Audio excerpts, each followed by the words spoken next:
ready? Y'all get ready? Yes, you get ready. Shout out to all my tea sippers out there. We are gathered here today to sip some tea, honey. So make sure you guys have your teacups ready because you already know this tea is what? Piping hot. Good afternoon. I hope you guys are doing good today. So I want to come on here and talk about a few topics. Instagram is straight up bugging. It's getting harder and harder for me to post. I don't know, honey. I guess they don't like how much truth I be posting on my page. So it is what it is. But I'm back on YouTube. So I want to come on here and talk about the drama that's going down with J. Cole. If you guys do not know, well, I'm sure you guys know if you guys have been on this channel for any length of time. I'm a huge J. Cole fan. Y'all have seen me at his concerts. Honey, y'all know I'm Team J. Cole. So anytime he drops some shit, I'm running to download it, okay? So why he's causing controversies, he's currently trending all over social media. He dropped a new track called Snow on the Bluff. And in that track, he's basically, people are saying he's throwing shots at a female rapper named Noname. So let me go ahead and rewind that back. Let me bring you guys back to why he would even be low-key addressing her. So what happened is that back on May 30th, Noname blasted top-selling rappers for staying silent on George Floyd's murder. And this is what she wrote on Twitter. She since deleted it, but this is what she posted.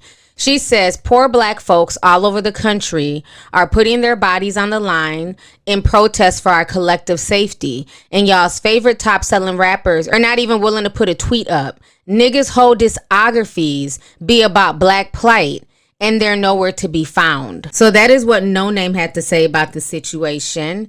And of course it went viral and people were saying that she was being divisive and, you know, give folks time. Now I will say J. Cole was out there with the people down in Fayetteville, North Carolina, marching. J. Cole's very low key. So he's never going to just show you what he's doing, you know, what he's planning. He just shows up, and it's usually the people who are there who end up posting pictures of, look, J. Cole's in the crowd. He did the same thing in Ferguson. So that's just what J. Cole does. A lot of these other mush mouths that I stay blasting, they're just full of shit. They're agents of chaos. They love to keep stuff going. And then when things get hot, they cry and, name their cities Wakanda. And, they start calling out the NFL, even though nobody has seen Snoop Dogg whatsoever. So yeah, there's a lot of, celebrity rappers that can definitely fit into that box. So of course J. Cole, he low-key felt offended that she was addressing him. And so in the song Snow Bluff, he addressed it. He didn't say her name, but I honestly love the song. He's just J. Cole. That's what he does. He's so open and honest. I don't think Noname was wrong. Hell, I've been blasting rappers from damn day one. You know what I'm saying? During all this bullshit. So I don't think she was wrong at all for what she said.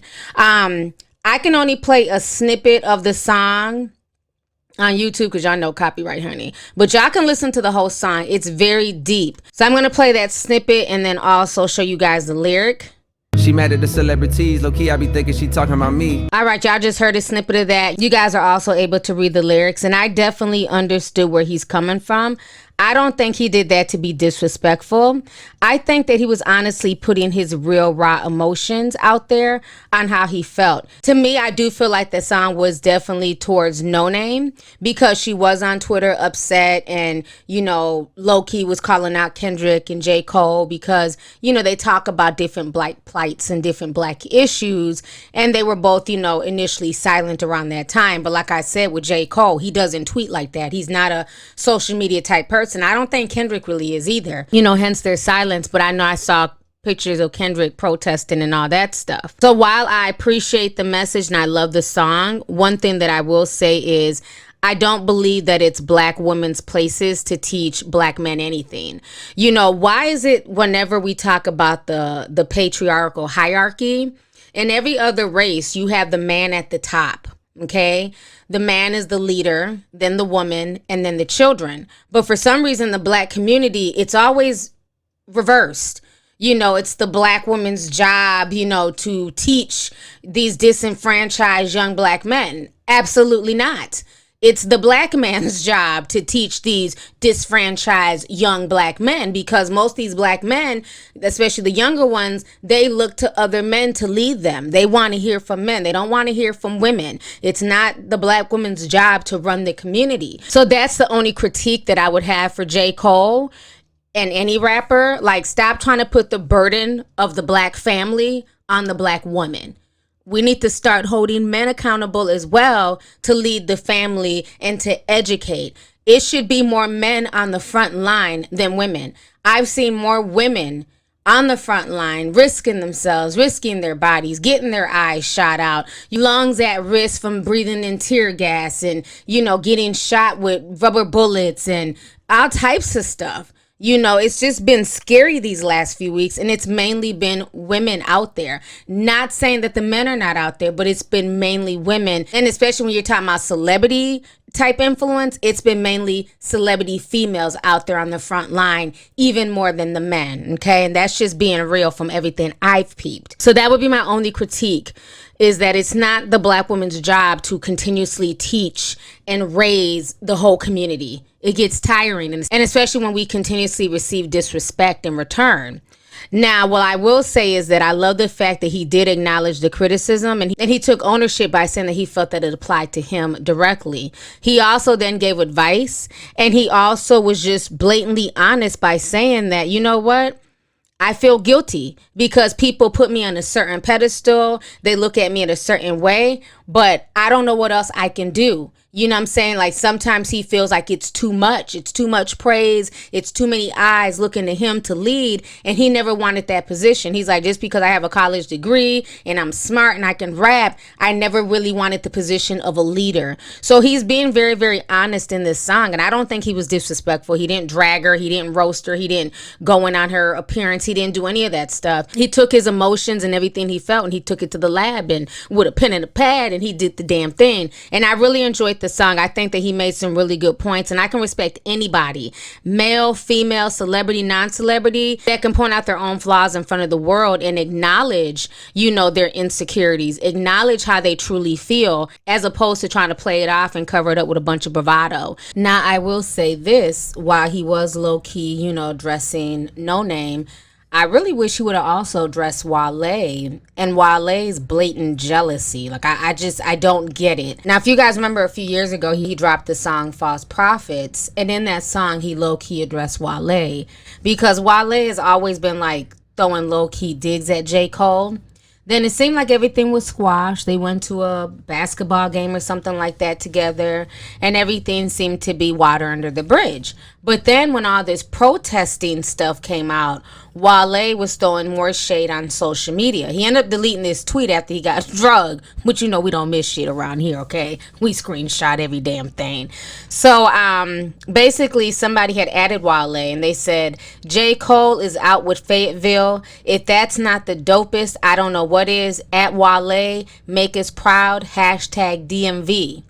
So Wale responds back by stating, I'm sick of a lot of you acting like your Messiah was the only one outside. Suck my dick. And then he posted a picture of himself at one of the protests. I'm sorry, but Wale, there's something there. I don't know what's wrong with him, but he'll take any little opportunity to throw shade at J. Cole.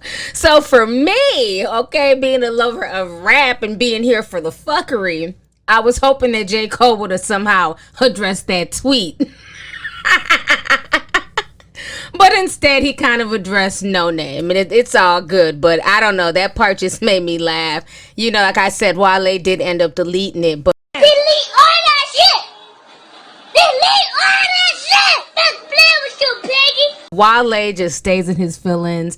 He wants the same recognition and accolades that people give J. Cole and Kendrick Lamar, and I totally get that. I think he's a good rapper, and he does not get the recognition that he deserves. But sir, come on. You telling folks to suck your dick? Come on, sir. You're asking folks to suck your peen because they didn't notice you at one of the protests? Okay, Wale.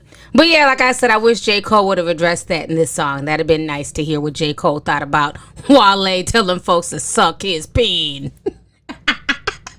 So I really enjoyed it. Those are my thoughts on it. I don't think he disrespected her at all. I think that he was just basically speaking from his point of view, which he has a right to do as an artist. And as far as Noname, I don't disagree with anything that she wrote either when she wrote that on May 30th, because it was a lot of rappers and celebrities at that time who were very quiet, who didn't have a whole lot to say until it was in their backyard. And then once the riots came knocking on LA, New York, Atlanta, and Florida's doors, then you started hearing these celebrities pipe up. Then everybody wants to be Black Lives Matter. Then everybody wants to say, say his name, George Floyd. But when everything was taking place in Minneapolis, it was complete silence. It was a lot of silence, trust me. As somebody from the Twin Cities, I was definitely taking notes. So I'm not mad at all that she called folks out, but I'm also not mad at his song either. I like it. I'm downloading it. I'm supporting it. I'm going to be supporting both of them, matter of fact. It's all to the good. I'm here for all types of new, positive, uplifting music. Between him and Lil Baby,